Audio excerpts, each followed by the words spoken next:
بسم اللہ الرحمن الرحیم الحمدللہ رب العالمین والصلاة والسلام علی خاتم النبیین والمرسلین رب اشرح لی صدری ویسر لی امری واحلل عقدۃ من لسانی یفقہوا قولی اما بعد۔ تمام تعریفیں اس اللہ عز و جل کے لیے لائق و زیبا ہے جو تمام جہانوں کا بنانے والا اور اسے پالنے والا ہے، اور درود و سلام اس کے آخری نبی محمد صلی اللہ علیہ وسلم پر۔ ناظرین، آج میں آپ کے سامنے عمرے کا مختصر طریقہ کہ عمرہ جب انسان کرے تو اس کا مختصر ان شارٹ کیا طریقہ ہوگا وہ رکھنے کی کوشش کروں گا۔ میں بہت زیادہ پیچیدگیاں یا مسائل جو اس میں ہوتے اس میں نہیں جاؤں گا۔ امید کرتا ہوں ایسا کوئی مسئلہ ہو تو آپ جو علماء سے رجوع کرے اور ان سے اس مسئلے کو پوچھ لیں۔ تو آئیے مختصر سا میں عمرے کا طریقہ آج آپ کے سامنے رکھتا ہوں۔ ہر انسان یہ کوشش کرتا ہے کہ وہ اللہ کے گھر کی زیارت کرے، یا تو حج کے ذریعے یا تو عمرے کے ذریعے۔ تو سب سے پہلی چیز یاد رکھیے عمرے کے لیے وہ یہ ہے کہ انسان میقات پر پہنچ کر احرام کو باندھے، میقات پر پہنچ کر احرام کو باندھے، یاد رکھیے۔ اور اگر آپ سفر کر کے جا رہے ہیں اور آپ کے ملک سے جب آپ جا رہے ہیں تو فلائٹ کے ذریعے جا رہے ہیں اور میقات اگر بیچ میں آتا ہے، مطلب فلائٹ کے دوران آتا ہے، تو یہاں اس کی اجازت ہے کہ آپ اپنے گھر سے احرام باندھ کر نکلے، یا پھر آپ ایئرپورٹ پہنچ کر اگر وہاں سہولت ہو تو وہاں احرام باندھ لیں، اور اس کے بعد پھر ظاہر سی بات ہے آپ کو میقات پہنچنے کی ضرورت نہیں، چونکہ میقات آپ کی فلائٹ میں بیچ میں آنے والی، یاد رکھیے، ٹھیک ہے۔ تو میقات پہنچ کر احرام باندھنا، یا اگر فلائٹ سے جا رہے ہیں تو اپنے گھر سے یا ایئرپورٹ سے پھر آپ احرام باندھ سکتے ہیں، یا اگر سہولت ہو تو فلائٹ میں بہرحال آپ میقات سے پہلے، اگر آپ کو پتا ہو میقات کب آنے والی ہے اور احرام باندھنے کا وقت ہو، فلائٹ میں اتنی سہولت ہو تو بہرحال وہاں بھی یہ کام آپ کر سکتے ہیں، لیکن اس معاملے میں احتیاط کریں چونکہ فلائٹ میں جنرلی اس کی سہولتیں عام طور سے نہیں ہوتی ہے۔ بہرحال آگے بڑھتے ہیں۔ اسی طرح احرام باندھنے سے قبل انسان غسل کرے، اور اگر چاہے تو اپنے جسم پر خوشبو لگا سکتا ہے۔ احرام پر خوشبو نہیں، یاد رکھیے، تو مرد چاہے تو خوشبو لگا سکتا ہے، یاد رکھیے۔ اسی طرح احرام باندھنے سے پہلے لبیک عمرتن یہ کہہ کر، یہ الفاظ کہہ کر عمرے کی نیت کرنا چاہیے، یاد رکھیے، ٹھیک ہے۔ تو یہ آپ کر سکتے ہیں۔ اگر آپ بھول جائے کسی وجہ سے، مطلب آپ احرام باندھنے سے پہلے پڑھنا بھول جائے تو کوئی مسئلہ نہیں، آپ اس کے بعد جب بھی آپ کو یاد آ جائے، یاد رکھیے اس کو آپ یاد سے پڑھ لے، یاد رکھیے۔ اسی طرح احرام کی حالت میں آپ چپل پہن سکتے ہیں، سینڈل پہن سکتے ہیں، ایسی چیز جو آدھا جوتا جیسا دکھتی ہو پہن سکتے ہیں، اور چپل سٹچڈ سلیوی بھی ہو سکتی ہے، یا پھر ریبٹنگ کی بھی ہو سکتی ہے، یا پیسٹڈ بھی ہو سکتی ہے۔ اس میں بس کنڈیشن یہ ہے کہ ٹخنوں کو نہ ڈھکتا ہو۔ احرام باندھنے کے بعد بلند آواز سے تلبیہ پڑھے، لبیک اللہم لبیک لبیک لا شریک لک لبیک ان الحمد والنعمت لک والملک لا شریک لک۔ یہ آپ بلند آواز سے پڑھ سکتے ہیں جب تک آپ طواف کرنے سے پہلے تک اس معاملے کو آپ جاری رکھ سکتے ہیں، یاد رکھیں، ٹھیک ہے۔ اسی طرح پھر اس کے بعد بیت اللہ شریف کا طواف، کعبے کا طواف شروع کرنے سے پہلے یاد رکھیے تلبیہ پڑھنا بند کر دینا چاہیے۔ اسی طرح طواف شروع کرنے سے پہلے یاد رکھیے احرام آپ باندھے اس کی دو چادریں ہوتی ہیں، ایک نیچے ہوتی ہے ایک اوپر ہوتی ہے۔ تو احرام کی چادر ہے، یاد رکھیے اس چادر کو استباء کی کیفیت میں لا لے، مطلب یہ ہے کہ چادر کو سیدھے ہاتھ کے نیچے سے نکال کے اوڑھ لے، مطلب چادر آپ نے یوں اوڑھی تھی، اب اس چادر کو آپ کو یہ کرنا ہے کہ یہ کاندھا سیدھا ہاتھ، یاد رکھیے اس کے نیچے سے نکالنا ہے، اندر سے بغل میں سے نکال کے ادھر ڈالنا، اور یہ ظاہر سی بات ہے مردوں کے لیے، چونکہ عورتوں کے لیے احرام ان کا اپنا لباس یا اپنا ان کا پردہ ہی ہوتا ہے، یاد رکھیے، ٹھیک ہے۔ تو لہٰذا وہ نکالیں گا تو اس کا سیدھا ہاتھ، یاد رکھیے اب کھلا ہو جائے گا، الٹا ہاتھ ڈھکا ہوا، یاد رکھیے۔ تو اس کیفیت کو استباء کہتے ہیں، اور طواف کرنے سے پہلے یاد رکھیے استباء کریں گے، نبی اکرم صلی اللہ علیہ وسلم کا طریقہ تھا، یاد رکھیے، ٹھیک ہے۔ اگر مثال کے طور پر آپ کعبے کا طواف کر رہے ہیں اور اس حالت میں کہ آپ استباء والی کیفیت میں، مطلب آپ کا سیدھا کاندھا کھلا، یاد رکھیے، اور نماز وغیرہ کا وقت ہو جائے تو نماز میں یاد رکھیے کاندھے ڈھکے ہونا ضروری ہے، تو لہٰذا آپ وہ کپڑے کو نکال لے اور کاندھے دونوں ڈھک کے نماز پڑھ لے۔ نماز ہونے کے بعد پھر آپ اس کو اسی کیفیت میں لا لے اور پھر اپنے طواف کو شروع کر دے۔ چونکہ بہت ساری بار ہوتا ہے ہم طواف کے لیے پہنچتے ہیں، ایک دو طواف ہوتے ہیں، اذان ہو جاتی ہے، نماز کے لیے لوگ کھڑے ہو جاتے ہیں، تو ظاہر سی بات ہے آپ کو اب طواف روکنا ہے، لیکن نماز پڑھنا ہے، تو اس کے لیے آپ کاندھوں پہ ڈال لیں گے، کاندھے چونکہ نماز میں ڈھکے ہونے چاہیے، نماز پڑھیں گے اور اس کے بعد کھول کے واپس سے آپ استباء والی کیفیت اختیار کر لیں گے، ٹھیک ہے۔ اس کے بعد یاد رکھیے حجر اسود کا استلام سے طواف کا آغاز ہوگا۔ حجر اسود کے استلام، حجر اسود کا استلام سے مراد یا تو حجر اسود کو چوما جائے گا،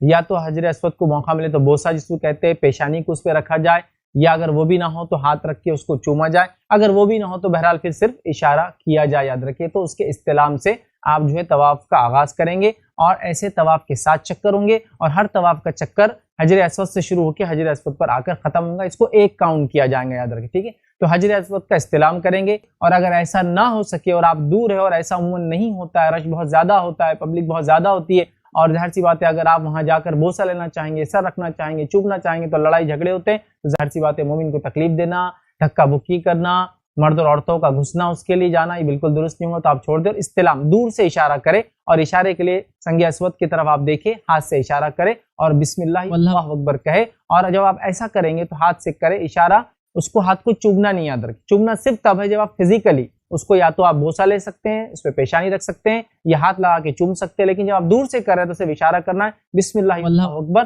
اور صرف ایک ہاتھ سے اشارہ کرنا ہے، دونوں ہاتھ رفع دین کے اسے نہیں اٹھانا ہے۔ آپ یہ کہہ کر اپنے طواف کا آغاز کریں گے، یاد رکھیں، اور طواف کے ہر چکر میں حجر اسود کا استلام کرنا ہے، طواف کی ہر چکر میں، مطلب آپ جتنے بار بھی حجر اسود کے پاس پہنچیں گے ہر چکر میں اس کا استلام کرنا ہے، مطلب یہ کہ اس کی طرف اشارہ کرنا ہے بسم اللہ اللہ اکبر، اور پھر چکر کی شروعات کرنا ہے، یاد رکھیے۔ اسی طرح یاد رکھیے طواف کے اندر پہلے جو 3 چکر ہوں گے ان 3 چکر کے اندر یاد رکھیے رمل کرنا ہے۔ رمل کا معنی ہے تھوڑا سا تیز چلنا، تھوڑا سا تیز چلنا، کاندھوں کو بلند کر کے، کاندھوں کو اونچا کر کے تھوڑا سا تیز چلنا ہے، اور یہ صرف مردوں کے لیے، یاد رکھیے عورتیں اپنی عام چال چلیں گی، ٹھیک ہے؟ تو 3 چکر شروعات کے، 7 میں سے 3 چکر تھوڑا تیز چلنا ہے، یہ بھی اگر ممکن ہو، حالات ہو، رش کم ہو تو ہوگا، ورنہ اگر ایسا نہ ہو رہا زیادہ ہو تو پھر تو آپ کو جو پبلک جس چال سے چل رہی ہے، لوگ جس چال سے چل رہے ہیں اسی چال سے چلنا ہوگا، لیکن اگر ممکن ہو تو تھوڑا کاندھوں کو اٹھا کر تھوڑا تیز چلنے کی کوشش جو ہے کرنا چاہیے، پہلے 3 چکر یاد رکھیں، ٹھیک ہے؟ اس کے بعد یاد رکھیں رکن یمانی کے پاس جانا اور رکن یمانی کو ایک مرتبہ چھونا، اس کو بوسہ نہیں دینا، یاد رکھیں، موقع ملے تو آپ اس کو ہاتھ لگائیے،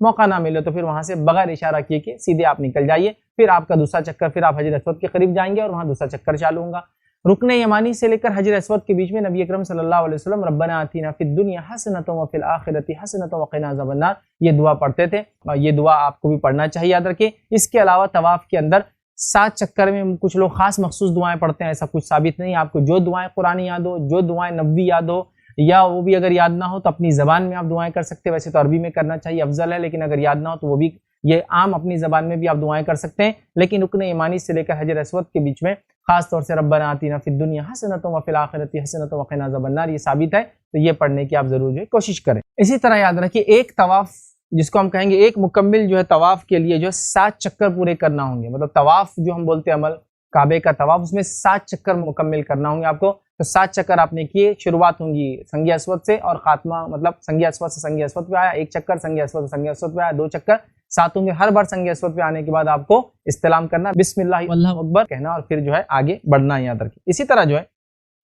7 چکر پورے کرنے کے بعد یاد رکھیے آپ کو مقام ابراہیم کی طرف جو ہے بڑھنا پڑے گا، تو یہ آپ جو ہے قرآنی جو ہے آیت کا ایک حصہ یہ پڑھتے ہوئے بڑھیں گے، وَاتَّخِذُوا مِن مَقَامِ إِبْرَاهِيمَ مُصَلًّى، یہ دعا پڑھتے ہوئے مقام ابراہیم کی طرف پڑھیں گے۔ مقام ابراہیم کعبے سے بڑا قریب ہے، یاد رکھیے، اور مقام ابراہیم کی طرف جب آپ بڑھیں گے تو وہاں جا کر آپ 2 رکعت نفل نماز پڑھیں گے، یاد رکھیے 2 رکعت نفل نماز پڑھیں گے، مطلب مقام ابراہیم آگے ہوں گا، آپ اس کے پیچھے کہیں جگہ دیکھیں، اگر وہاں جگہ نہ ملے، رش زیادہ ہو، بہت مشکل ہو، تو پھر جہاں جگہ ملے پیچھے جتنے پیچھے ہو سکے پڑھے، نزدیک ہو تو بہتر ہے، لیکن کوئی ضروری نہیں ہے، اس کے لیے کوئی جھگڑا نہ کرے، اس کے لیے کوئی فتنہ نہ کرے، اس کے لیے میں نے دیکھا ہوں بہت ساری بار لوگ لڑائی جھگڑے کرتے ہیں، جگہ جیتنے کی کوشش کرتے ہیں، دھکا مکی کرتے ہیں، یہ سب غلط ہے، یاد رکھیے جہاں کہیں جگہ ملے وہاں آرام سے پڑھے، 2 رکعت نفل نماز پڑھنا ہے، اگر ہو سکے تو پہلی رکعت کے اندر سورہ کافرون اور دوسری رکعت میں قل هو اللہ احد یہ پڑھنا چاہیے، نبی اکرم صلی اللہ علیہ وسلم کی سنت ہے، یاد رکھیے۔ لیکن اگر کوئی مسئلہ نہیں، آپ بھول بھی جائے اپنے اعتبار سے جو سورہ پڑھنا چاہیے کوئی مسئلہ نہیں، لیکن ایک سنت ہے، یاد رکھیے، ٹھیک ہے۔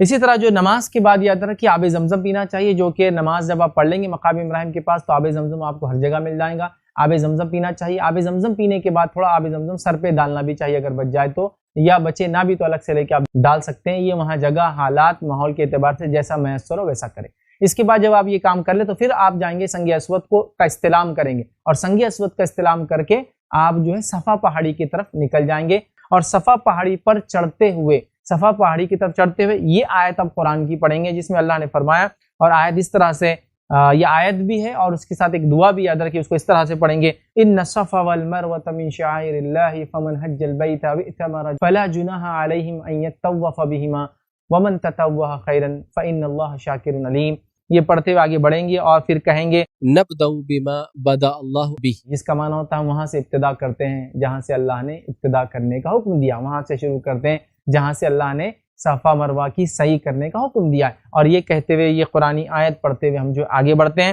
اور صفا پہاڑی پر چڑھ کر قبلہ رخ منہ کر کے، صفا پہاڑی پہ جب آپ چڑھ جائیں گے تو آپ کو قبلہ رخ مطلب کعبہ جس طرف ہے ادھر آپ کو دیکھنا ہے، اور ادھر دیکھ کر آپ کو یہ دعا 3 مرتبہ پڑھنا ہے، یاد رکھیے، اور یہ دعا آپ کو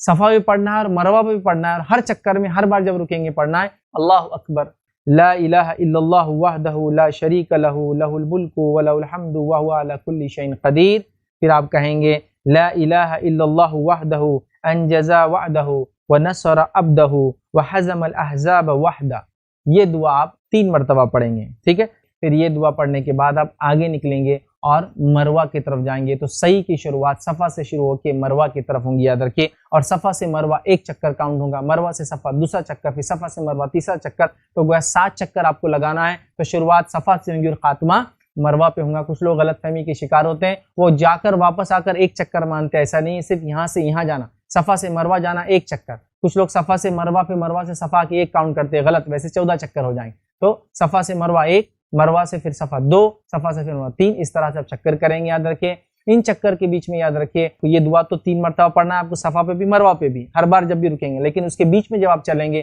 آپ کو جو قرآنی دعائیں یاد ہے وہ دعائیں آپ پڑھیں۔ اور ان چکر کے بیچ میں کچھ سبز رنگ کے ستون، مطلب گرین رنگ کے کالمز یا گرین لائٹس آپ کو ملیں گے کالمز کے بیچ میں جلتے ہوئے۔ اس دوران آپ کو تھوڑا تیز چلنا ہے، تھوڑا تیز چلنا ہے، بھاگنا نہیں، یاد رکھیے۔ بہت سے لوگ ایک دم رننگ کے ساتھ بہت تیز بھاگتے ہیں، تیز چلنا ہے، اور یہ تیز چال صرف مردوں کے لیے، عورتیں اپنی عام چال چلیں گی، یاد رکھیے، ٹھیک ہے۔ تو گویا طواف میں بھی جو 3 چکر میں تیزی ہے وہ مردوں کے لیے، اور یہاں بھی جو سبز رنگ کے ستون یا گرین رنگ کے کالمز یا گرین رنگ کے لائٹس جہاں ہوتے ہیں وہاں جب آپ چلیں گے تو تھوڑا تیز چلیں گے، یاد رکھیے، اور یہ بھی مردوں کے لیے، یاد رکھیے، ٹھیک ہے۔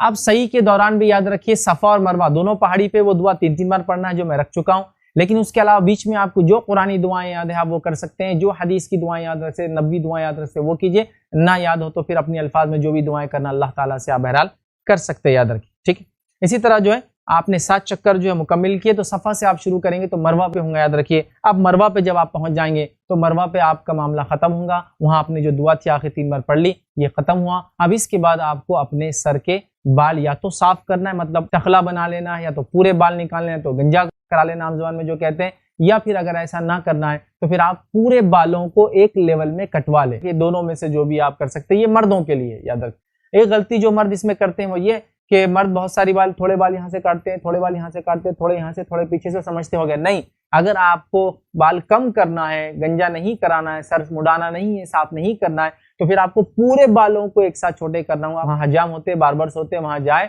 یا تو مشین سے کر لے یا تو جیسے بہرحال کر سکتے ہیں۔ اور عورتوں کے لیے یاد رکھیے کہ 1 پور یا 2 پور اپنے بالوں کا نچلا حصہ، مطلب جہاں ان کے بال ختم ہوتے 1 پور یا 2 پور وہ کاٹ لے، جس کے لیے آپ ایک کینچی وغیرہ اپنے ساتھ لے کر چلے جائیں، وہاں ویسے لوگ کینچی وغیرہ بھی دیتے ہیں، تو عورتوں کے لیے تو ٹھیک ہے 1 پور یا 2 پور کاٹ لے۔ اور نبی اکرم صلی اللہ علیہ وسلم نے جو لوگ بال صاف کر لیتے ہیں، مکمل طور سے ٹخلا کرتے ہیں، ان کے لیے دعا کی، یاد رکھیے۔ تو لہٰذا افضل تو یہ کہ پورے بال صاف کر لے، لیکن کوئی چاہے تو پورے بالوں کو تھوڑا کم کر سکتا ہے، اس میں کوئی حرج نہیں۔ لیکن یاد رکھیں ابھی آپ احرام کی حالت میں رہیں گے، جب تک آپ بال نہیں صاف کرتے یا بال نہیں ترشواتے آپ احرام نہیں اتاریں گے۔ تو لہٰذا اگر مروہ پہ جانے کے بعد یہ سہولت وہاں نہ ہو، اور چونکہ آج کل وہاں سہولت نہیں ہوتی، کینچی وغیرہ تو مل جاتی ہے جس سے عورتیں کر لیتی ہیں، باقی لوگوں کو ظاہر سی بات ہے باہر جانا ہوتا ہے اور حجام کی دکان، باربر کی دکان تلاش کرنا ہوتا ہے، تو یاد رکھیے غلطی کبھی مت کیجیے کہ احرام کو بغیر بال کاٹے کے اتار دیجیے۔ احرام آپ کے آنکھ پہ ہی ہوگا جب تک آپ بال نہیں صاف کرتے یا بال نہیں چھوٹے کرواتے، تو آپ احرام کو رکھیں گے۔ بال چھوٹے ہونے کے بعد یا پورے صاف ہونے کے بعد آپ احرام کو اتار دیں گے۔ اب آپ حلال ہو گئے، اب آپ احرام کی کنڈیشن سے باہر آ گئے،